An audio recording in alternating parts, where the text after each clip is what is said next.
Bom dia, oitavo ano. Sejam bem-vindos à nossa aula de História. Eu sou a professora Janaína Jardim e hoje eu tenho um convidado aqui muito especial, aqui meu companheiro sempre quando falo de África e resistência, trago sempre o meu querido colega aqui, professor Anderson. Olá, professor. Olá, professora Janaína, muito obrigado aí pelo convite, fico feliz em poder participar e sejam bem-vindos alunos, professores, vamos conversar bastante, hein? Mandem as mensagens aí. É isso aí. E olha só, oitavo ano, nós estamos em uma habilidade de transição e hoje nós vamos falar de resistência, hein, professor Anderson? Isso, extrema importância, né? Extrema importância. Vamos falar de resistência. E é uma habilidade de transição. Dá uma olhadinha aí na tela. Olha lá. Tema da aula, Palmares vive. E a gente vai ver por que Palmares vive, né? A habilidade, vamos conversar um pouco sobre a habilidade. Analisar as condições das pessoas escravizadas, identificar as formas de resistência à escravidão na América Portuguesa. Olha só o que nós vamos fazer hoje. Nós vamos analisar as condições das pessoas escravizadas. Sim, vamos ver como elas viviam, qual era o seu contexto social, cultural, como que era a vida aqui na América Portuguesa, né, para esses descendentes africanos, né, para os nossos antepassados africanos. Afinal de contas, aqui nos identificamos como afrodescendentes. Como que eles viviam aqui? Nós vamos falar, sim, de escravidão, mas, sobretudo, nós vamos falar de resistência, porque onde existiu escravidão, existiu também resistência. Vamos falar de luta, luta histórica, luta que começa lá na escravidão na América Portuguesa e até hoje nós temos como permanência a luta. Estamos aqui, ó, eu aqui, professor Anderson e vocês, todos conversando sobre resistência e eu quero primeiro, assim, dar aquela provocação, né, fazer aquela provocação com os alunos. Dá uma olhadinha aí na tela, oitavo ano, olha lá. No seu dia a dia, você consegue perceber a permanência das formas de resistência contra a escravidão que ocorreu no Brasil? Então, olha só, nós sabemos, primeiro eu vou explicar o que é permanência, né? É um conceito de história que vocês, utilizando aí a atitude historiadora, desde o sexto ano, vocês já conhecem. Permanência é tudo aquilo que fica. Então, nós estamos falando da permanência de resistência agora, está bem? Então, nós já sabemos, que eu falei em outras aulas, que o racismo é uma permanência histórica da escravidão do Brasil colonial. Mas agora, nós invertemos essa lógica. E aí, eu quero saber assim, ó, oitavo ano, aluno, no seu dia a dia, você percebe uma permanência das formas de resistência contra a escravidão? Porque nós já sabemos aí, várias aulas, né? Educação física acaba sempre abordando esportes, por exemplo, a capoeira, que é relacionado a uma forma de resistência. A arte também acaba relacionando algo com a resistência. Então, assim, você percebe no seu dia a dia alguma forma de resistência? Então, eu vou deixar um minutinho na tela.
Então agradecemos aí a participação de todos. Vamos começar aqui com a professora Mari. Ela diz: protestos em torno do racismo. E nós temos também o comentário do professor Paulo, que ele diz: as lutas dos negros que existem hoje contra o racismo velado existente na sociedade, os movimentos, as discussões e debates em torno do assunto, as manifestações e passeatas, enfim, uma continuidade pela busca de seus direitos como cidadãos. Que incrível, muito legal pro Paulo, muito obrigada pela contribuição. Então olha só, a luta é uma permanência, né? Como o Pro Paulo aqui perfeitamente falou, esses debates, essas discussões, é também uma permanência.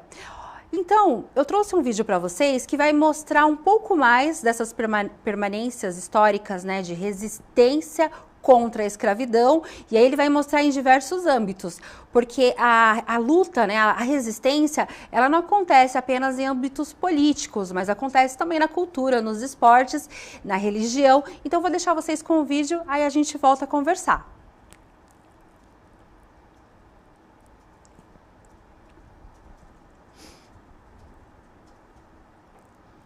Ética.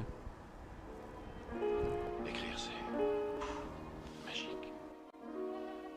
Tu n'as pas eu ce sentiment? Je me souviens quand Rosa Parks se rebella dans le bus à l'heure de la lutte des races, noir le fruit de l'arbuste. Je me souviens de Martin Luther King et son rêve, dans lequel les hommes seraient égaux et prêts pour la trêve. Je me souviens de Marcus Garvey, le prophète man, de Malcolm X et de Nation of Islam. Je me souviens de Muhammad Ali et de sa frappe légendaire, un brave avec un fort caractère. Je me souviens quand Jordan s'éleva dans les airs, quand Usain Bolt fendit le vent et la poussière. Je me souviens du roi Pelé, de son jeu ensorcelé, de son talon à pousser le ballon dans le filet. Je me souviens de Telly, carrure impressionnante, un guerrier olympique qui peut te laisser dans la tourmente. Je me souviens aussi de Miles et de son jazz enflammé, de Jimmy et de sa guitare endiablée. Je me souviens de B.B. King et de ses airs swing, de Bob Marley cause I wanna jamming. Et Kampai et Imra, tel les Dos Gardenias, sa mélancolie cubaine, tu couches même ton carré d'as. Sur un son de Michael, le roi de la pop, ou de James Bond dans son play dans le hip-hop. Je me souviens de Madame Morrison, récompensée pour sa plume, les belles lettres résonnent la tête dans l'enclume. Je me souviens de Hughes et du Grand Dumas, de bons hommes au bon cœur qui avaient de bons karmas. Je me souviens du candomblé ou encore du vaudou, religion doublée d'un rite transcendantal assez fou. Là-bas je vois des Gnawa qui survivent dans ce dawa et les révoltés qui dansent sur un air de capoeira. Je me souviens de Basquiat et de ses belles prouesses, le hip-hop remplace pour ses lettres de noblesse.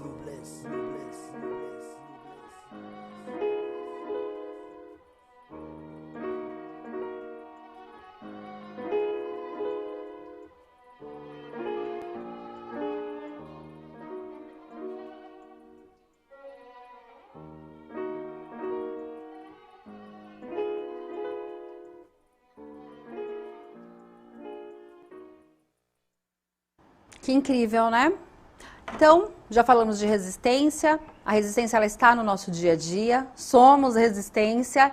E hoje a nossa aula aqui, eu já falei que é sobre resistência, mas vamos voltar agora um pouquinho na história e vamos entender assim, como que foi, né? O que aconteceu. Olha só, eu trouxe um texto, eu não vou ler, mas eu vou apresentar para vocês, professores, porque esse texto, ele está no caderno do aluno, né? Ele é um material adaptado aí para o caderno do aluno, então a minha fala ela é baseada nesse texto, está bem?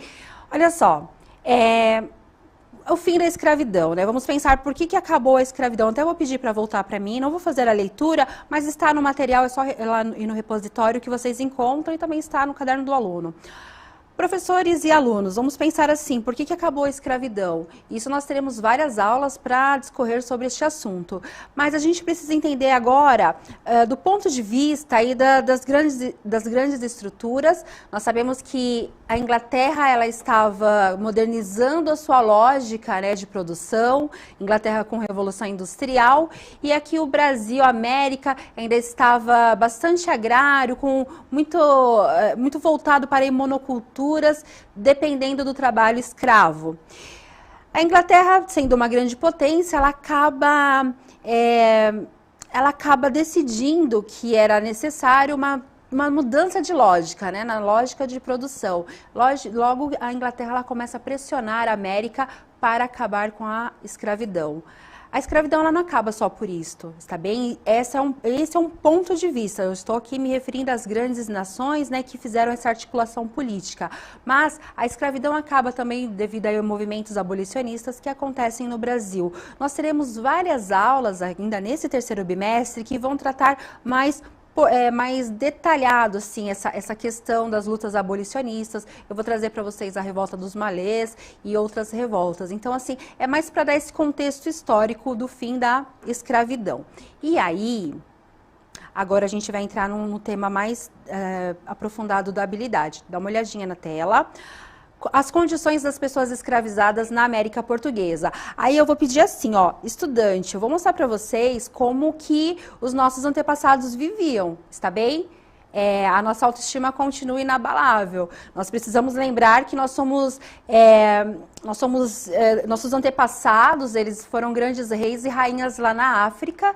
E agora eu vou mostrar para vocês um recorte da história, como que nossos antepassados viveram aqui na América Portuguesa, aqui no Brasil. Mas a nossa autoestima continua inabalável, né, professor? Sim, com certeza, porque a escravidão é sinônimo de resistência. Exatamente. Então, vou mostrar algumas cenas que a gente já conhece em livros didáticos, mas a nossa história não se resume só a isso. Então, vamos lá na tela para vocês.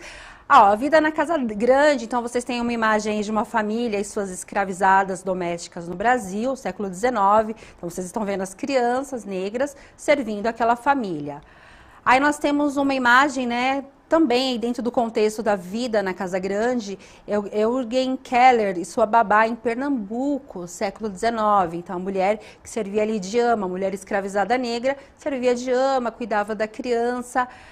O papel dos escravizados na economia, assim, do meu ponto de vista, é a parte mais importante, porque olha só, escravizados, incluindo crianças, reunidos em uma fazenda de café no Brasil, século XIX. Então, aqui eu quero fazer um parênteses. Todos os ciclos econômicos do Brasil, né, o ciclo do café, do ouro, do açúcar, todos eles teve trabalho escravizado. Então, assim, o negro africano que estava escravizado aqui no Brasil trabalhou e gerou uma grande riqueza para o Brasil. Então, eles não eram apenas escravizados, eles eram homens e mulheres que foram sequestrados da África, chegaram aqui no Brasil e geraram muita riqueza. Então, essas pessoas, elas não podem ser vistas apenas nessa imagem. Então, eu vou colocar novamente a fonte aqui. Eles não são apenas escravizados, né? Eles são também seres humanos que foram sequestrados e geraram muita riqueza para o Brasil. A gente precisa pensar na escravidão também do contexto econômico e pensar que essas pessoas trouxeram muita riqueza para o Brasil, porque eles trabalharam muito aqui. Muitos escravizados, eles vinham da África já com muitas técnicas e saberes. Então, lá na África, eles já tinham conhecimentos de metalurgia, eles tinham conhecimentos de agricultura, e todos esses conhecimentos foram aproveitados aqui na colônia portuguesa, né? Que a gente está recortando aqui só o Brasil mesmo. Então, esses conhecimentos foram aproveitados e geraram muita riqueza para o Brasil. Infelizmente, desta forma. Aí eu vou trazer algumas formas de opressão, né? Por que opressão, né? Por que repressão? Se teve repressão, é porque esses homens e essas mulheres, eles não se renderam à condição de escravizado. Então, a gente tem aí essas formas de repressão. A maior parte da iconografia que nós temos do século XIX é de Debré, né? Ele veio na missão artística ali no período que a família real veio, o Debré também veio. Aí tem algumas punições em praça pública. E agora a gente vai falar de formas de resistência à escravidão na América Portuguesa.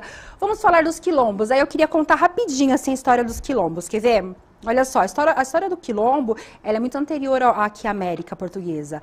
Ela vai começar lá na África. Então, lá na África, o que acontece? Olha só, o rei de Portugal, ele vai entrar em guerra com o rei do Congo. Ele entra em guerra com o rei do Congo. O rei do Congo era o rei Mani Congo. E ele tinha uma filha chamada Aqualtune. O que acontece? Portugal acaba vencendo ali aquela guerra contra o Congo. Aqualtune é trazida escravizada aqui para o Nordeste brasileiro. Só que a Aqualtune, ela não se sujeita à vida de escravizada. O que ela faz? Ela se revolta, ela se rebela e com um grupo de escravizados, ela foge para a Serra da Barriga, onde nós temos o começo do Quilombo dos Palmares. Eu vou falar do Quilombo dos Palmares, gente, porque é um dos mais conhecidos, só que assim, ó, tem muitos quilombos espalhados. Inclusive aqui no estado de São Paulo, nós também temos comunidades quilombolas que são remanescentes aí desse passado histórico. Então, na tela para vocês, dá uma olhadinha, olha só. Vamos pensar então nessa forma de resistência específica, né, os quilombos. E aí, né, o que são os quilombos, né? São os guerreiros da mata. Palmares foi fundado aí por volta do século XVI, era formado por 12 povoados homocambos, então eram 12 povoados que formavam o quilombo dos Palmares. Então não era um lugar só, eram 12 povoados que formavam um quilombo. Aí no seu auge ele chegou a contar com 30 mil habitantes e tinha uma vida comercial muito grande, né? Olha aí, vocês estão vendo imagens da Serra da Barriga, o que abrigou Palmares, que inclusive ainda abriga. Vamos pensar quem eram os habitantes ali de Palmares. Na sua maioria, negros, indígenas e pouquíssimos brancos. Tinham brancos lá também, embora numa porcentagem muito pequena, mas eles estavam lá presentes. Economia, como que eles viviam? Da caça, da pesca, plantação e artesanato. Então, era uma estrutura muito grande, Palmares. E aí, olha, eu vou deixar para vocês essa imagem, né? Que essa imagem mesmo é da Serra da Barriga. Serra da Barriga, vamos pensar a localização ali de Palmares, né? Ela está localizada no atual município de União dos Palmares, no estado de Alagoas. A época do Quilombo dos Palmares fazia parte da capitania de Pernambuco. Lembra, pessoal, das capitanias hereditárias? Então tinha a capitania de Pernambuco. Foi tombada pelo Instituto do Patrimônio Histórico e Artístico, IFAM, em 1986.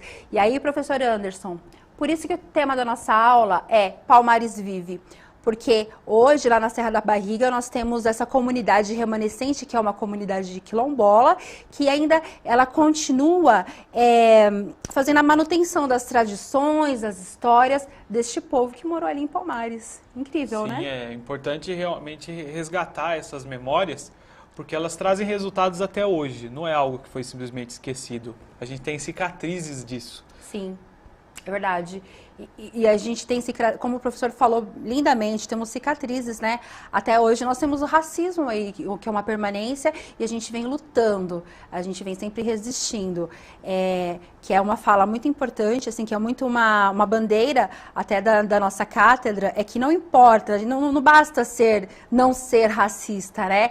Nós temos que ser antirracistas, não é isso, Pro? Sim. E aí, eu trouxe um mapa para vocês terem a dimensão, gente, do tamanho de Palmares. Dá uma olhadinha aqui, ó. Deixa eu ver, ó, aumentei. Vocês estão vendo aqui Palmares? Eu acho que tá dando para ver direitinho, né? Gente, olha o tamanho do Brasil, olha o tamanho de Palmares. E aí, do ladinho, eu tenho um mapa aumentado só da região de Palmares. É quase o tamanho de um estado, né? É quase o tamanho de estado. Então, vocês estão vendo, assim, ó, de um lado eu tenho o mapa do Brasil todo, completinho, e aí vocês estão vendo um ponto marrom ali que é Palmares. E do ladinho, aumentado. Então, olha o tamanho desse quilombo. Logo a gente fala muito de Palmares mesmo. Por quê? Pelo seu tamanho, por ser também um lugar de resistência. E ali nós temos alguns personagens muito importantes, alguns protagonistas muito importantes, né? Quem nunca ouviu falar de Zumbi dos Palmares? Então eu vou contar um pouquinho assim dessa cronologia, está bem? Agora a gente vai entrar um pouquinho mais na parte política da organização de Palmares. Dá uma olhadinha aí na tela, oitavo ano. Olha lá, organização de política. Então, ó, o primeiro líder é o Ganga Zumba, que é do Mocambo do Macaco, né? Que era como se fosse a sede daquele local, era a grande sede. Então, Ganga Zumba foi o primeiro líder. Aí, em 1678, o Ganga Zumba, ele acaba aceitando um acordo de paz com a coroa, em troca de liberdade e terras para os nascidos no Quilombo. Então, assim, ó, a coroa portuguesa tentou várias vezes, várias incursões contra o Quilombo dos Palmares. Só que por volta, gente, assim, de umas 20 incursões dentro, né? Vocês se lembram do sertanismo de... Eu anotei aqui porque eu sabia que eu ia esquecer. Mas era o sertanismo Sertanismo de contrato, que os bandeirantes eles iam e pegavam os escravizados fugidos. Lembram disso? A gente teve uma aula sobre isso. Então, os portugueses utilizavam o sertanismo de contrato para ficar indo tentar derrubar Palmares. Por quê, gente? Palmares era um símbolo de resistência. Porque enquanto existisse o Quilombo dos Palmares, os africanos que estavam escravizados ali nas fazendas, eles ainda tinham aquele sonho, ainda dava para eles aquela esperança de poder fugir. Então, eles tinham para onde ir, eles tinham o Quilombo dos Palmares. E aí a coroa queria acabar com o Quilombo dos Palmares. Foram feitas mais ou menos umas 20 ou 30 incursões contra o Quilombo, só que eles não conseguiram, porque ali existia uma grande fortificação. Até que um bandeirante, né, que é o Domingos Jorge Velho, ele consegue derrubar Palmares. Olha só, gente, o Zumbi, ele não aceita esse acordo, né, porque... Qual que era o acordo? Quem mora em Palmares fica livre, mas torna-se súdito da coroa. E aqueles escravizados que estavam lá fugidos, que era a imensa maioria, eles tinham que voltar para os seus senhores. O Ganga Zumba até aceitou esse acordo. Zumbi dos Palmares não aceitou. Aí eu vou voltar na tela para vocês novamente. Dá uma olhadinha aí. Olha lá. Então, Zumbi... chefe de um dos mocambos, né, sobrinho do rei e neto da Qualtune, daquela que eu contei para vocês, né, que era a filha do rei Manicongo, ele não concordou com a decisão e ele manteve a resistência. Aí, em 1694, após várias guerras, o mocambo do macaco é destruído e seus líderes são degolados.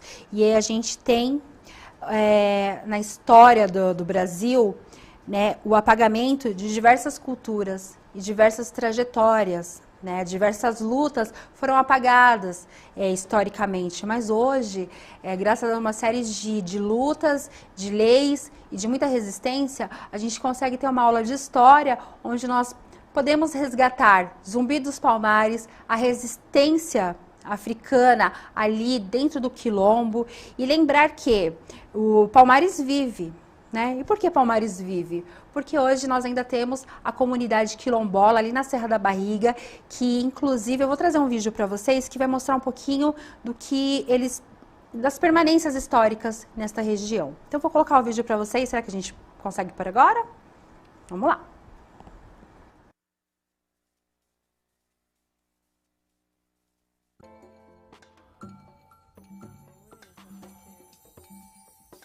Aí comecei fazendo promessa. O pessoal fazia promessa com as imagens. Aí vinha perguntar se eu fazia aquela peça, ou um coração, a mão, a cabeça, ou um pé, qualquer peça que pedisse para mim fazer a promessa, eu fazia. Entregava a pessoa, aquela pessoa me dava o agrado. Depois o pessoal do Sebrae apareceu em casa, começou me incentivando para mim melhorar mais o trabalho.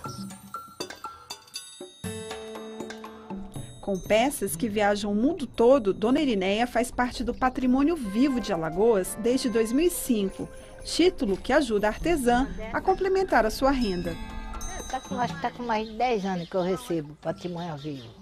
É uma bolsa pelo governo. Dá para gastar em casa mesmo. Com a família, que a minha família é grande. Quantos filhos? 10. E achei pouco, peguei outra para criar. Neto já tem bem uns 15 ou mais, não sei nem dar conta.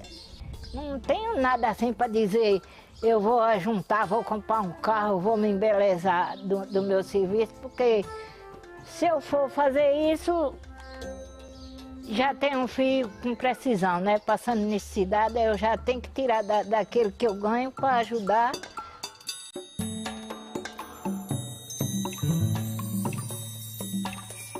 Isso aqui foi meu velho que fez, é um cavalo. O que é mais difícil de fazer?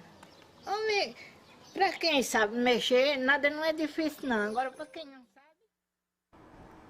Então, nesse vídeo, nesse trecho, vocês puderam perceber que também a arte, né, as técnicas e saberes, eles também configuram aí como uma forma de resistência, porque foi aprendido lá na África e trazido até os dias de hoje. E assim, eu encerro a minha aula dizendo o seguinte, que nós somos filhos e netos daqueles escravizados que foram para os quilombos, que lutaram e são resistência, foram resistência. Então, nós somos também resistência. Quero agradecer ao professor Anderson. Um imenso prazer compartilhar esse momento e esses conhecimentos aqui, gente, porque ser resistência é essencial para continuar vivendo. Quem não resiste não vive. É verdade. Obrigada, professores que estão aqui no chat. A gente conseguiu ler um pouco aqui das informações que vocês passaram. Avaliem a nossa aula. O que ficou legal, pontuem. Aquilo que não ficou legal, pontuem também, que a nossa intenção é sempre melhorar. Muito obrigada e tchau, tchau.